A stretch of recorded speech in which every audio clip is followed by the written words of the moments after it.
Hola, soy Néstor y te voy a hablar de un nuevo capítulo del libro Cómo ganar amigos e influir en las personas.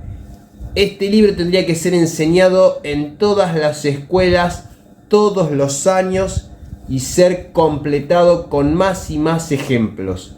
Un libro que lo puedes encontrar gratis en Google. Pones Dale Carnegie o el nombre del libro Cómo ganar amigos e influir en las personas, seguido de la palabrita PDF, y listo, te aparece. Así fue como yo lo encontré y lo leí.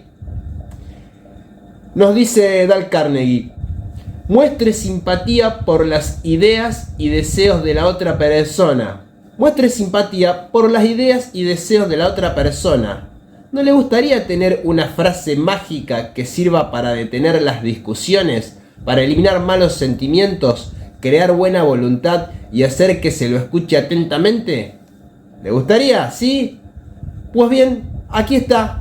Comience diciendo: yo no lo puedo culpar por sentirse como se siente. Si yo estuviera en su lugar, no hay duda de que me sentiría de la misma manera.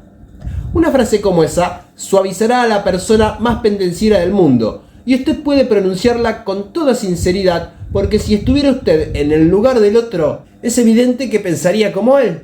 Tomemos por ejemplo a Al Capone. Supongamos que usted hubiera heredado el mismo cuerpo y el temperamento y el cerebro que heredó Al Capone. Supongamos que hubiese tenido usted su misma educación, sus experiencias, y que usted haya vivido en el mismo tipo de ambiente que vivió él. Sería usted precisamente lo que él era, y estaría donde estuvo él, porque esas cosas, y solamente esas cosas, son las que lo han hecho como es. ¿Estás de acuerdo? Dice el dicho: somos lo que hacemos con lo que los demás hicieron de nosotros. Interesante, ¿verdad? La única razón, por ejemplo, de que no sea usted una víbora de cascabel es que sus padres no eran víboras de cascabel. Poco mérito merece usted por ser lo que es. Lo mismo con los demás. Tenga compasión del pobre diablo, apiádese de él, simpatice con él. Dígase: ese, si no fuera por la gracia de Dios, podría ser yo. Las 3/4 partes de las personas con quienes se encontrará usted mañana tienen sed de simpatía. Déles esa simpatía y le tendrán cariño. Cuenta David que una vez dio una charla radial sobre Louisa May Alcott, la autora de Mujercitas.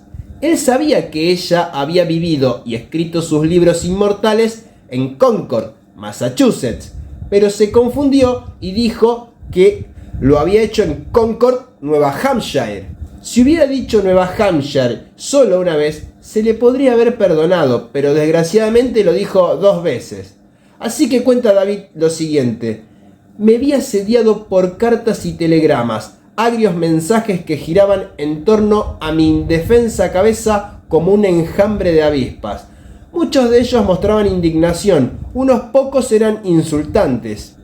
Una dama colonial, criada en Concord, Massachusetts, y residente por entonces en Filadelfia, volcó en mí su ira más ardiente. No podría haberse mostrado más punzante si yo hubiese dicho que la señorita Alcott pertenecía a una tribu de caníbales. Al leer la carta reflexioné: gracias a Dios que no me he casado con esta señora. Tuve impulsos de escribirle manifestándole que, si bien yo había cometido un error geográfico, ella lo había cometido en cuanto a cortesía. Esa iba a ser mi frase inicial. Después ya vería lo que pensaba de ella. Pero no lo hice. Me dominé. Comprendí que cualquier tonto acalorado haría lo mismo. Yo quería estar por encima de los tontos. Por eso decidí tratar de convertir esa hostilidad en amistad.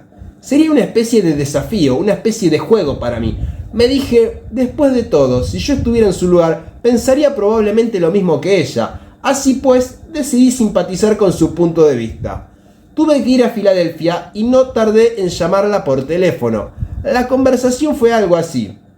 Yo dije: señora fulana de tal, usted me escribió una carta hace pocas semanas y quiero darles las gracias. Ella, en tono culto, bien educado, me dijo: ¿con quién tengo el honor de hablar? Yo le dije: usted no me conoce, me llamo David. Hace unos pocos domingos di una conferencia sobre Louisa May Alcott y cometí el error imperdonable de decir que había vivido en Concord, Nueva Hampshire. Fue un error estúpido y quiero pedirle disculpas. Fue usted muy amable al dedicar parte de su valioso tiempo en escribirme. Ella me dijo: siento mucho, señor David, haberle escrito como lo hice. Perdí el tino. Quiero que me disculpe. Yo le dije: no es usted quien debe pedir disculpas, sino yo. Un niño no habría cometido el error que hice yo. Pido disculpas por radio el domingo siguiente, pero quiero pedírselas personalmente ahora. Ella me dijo: es que yo nací en Concord, Massachusetts. Mi familia se ha destacado en ese estado durante 2 siglos y yo estoy muy orgullosa de todo lo que se refiere a Massachusetts. Me afligió mucho, en verdad, oírle decir que la señorita Alcott nació en Nueva Hampshire, pero estoy avergonzada de esa carta.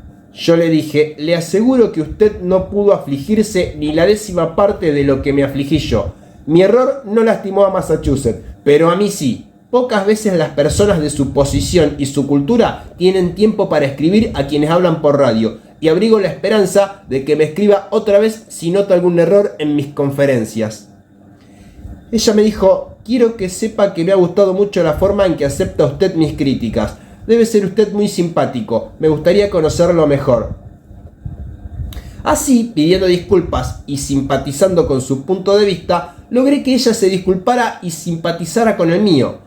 Tuve la satisfacción de dominar mi mal genio, la satisfacción de devolver bondad por un insulto, y me divertí mucho más al conseguir la simpatía de esa mujer que si le hubiera dicho que se arrojara de cabeza al río. Todo hombre que ocupa la Casa Blanca se ve diariamente ante espinosos problemas de relaciones humanas.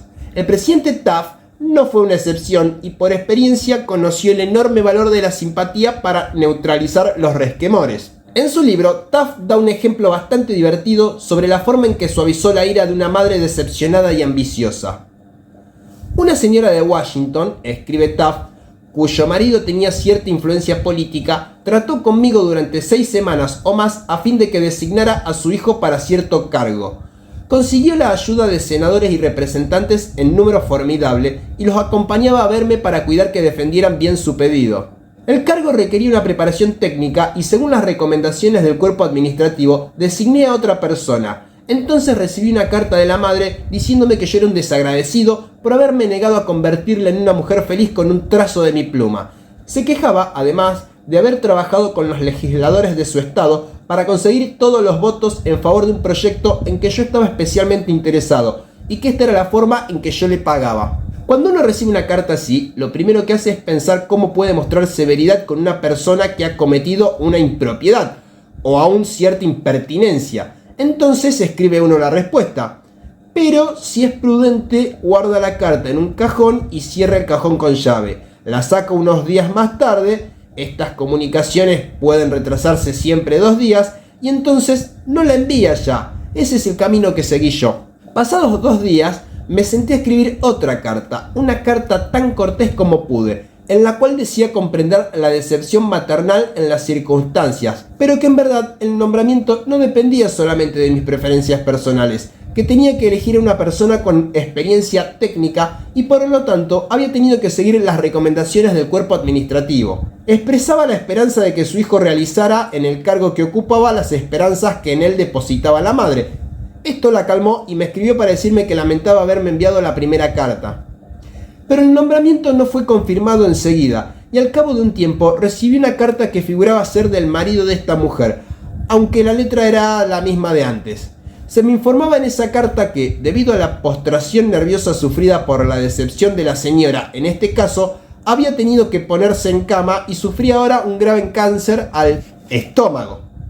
¿No querría yo devolverle la salud retirando al primer candidato y reemplazándolo por su hijo? Tuve que escribir otra carta, esta vez al marido, para decirle que esperaba que el diagnóstico no fuera exacto, que lo acompañaba en la pena que debía producirle la enfermedad de su esposa, pero que me era imposible retirar el nombre del candidato a cargo. El hombre, por mí designado, fue confirmado y 2 días después de haber recibido esa carta, dimos una fiesta en la Casa Blanca. Las primeras 2 personas que llegaron a saludar a mi esposa y a mí fueron el marido y la mujer del caso, a pesar de que ella había estado in articulo mortis tan poco tiempo antes. Jay Magnum representaba una compañía de mantenimiento de ascensores y escaleras mecánicas y tenía el contrato de mantenimiento de las escaleras mecánicas de uno de los principales hoteles de la ciudad.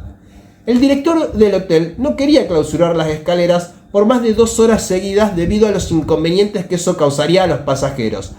La reparación que debía hacerse insumiría por lo menos 8 horas y la compañía no disponía de un mecánico especializado en todo momento, como habría sido necesario para satisfacer al hotel. Cuando el señor Magnum logró agendar a un buen mecánico para hacer el trabajo, llamó al gerente del hotel y en lugar de discutir con él para obtener el tiempo necesario, le dijo: Rick, sé que su hotel tiene muchos pasajeros y a usted le gustaría que la clausura de las escaleras mecánicas se redujera a un mínimo. Entiendo su preocupación por este punto y haré todo lo posible por acomodarme. No obstante, después de estudiar la situación, hemos llegado a la conclusión de que si no hacemos el trabajo completo ahora, la escalera podría sufrir un perjuicio más serio y la clausura a la larga sería más prolongada. Estoy seguro de que usted no querrá causarles ese inconveniente a sus pasajeros durante varios días seguidos.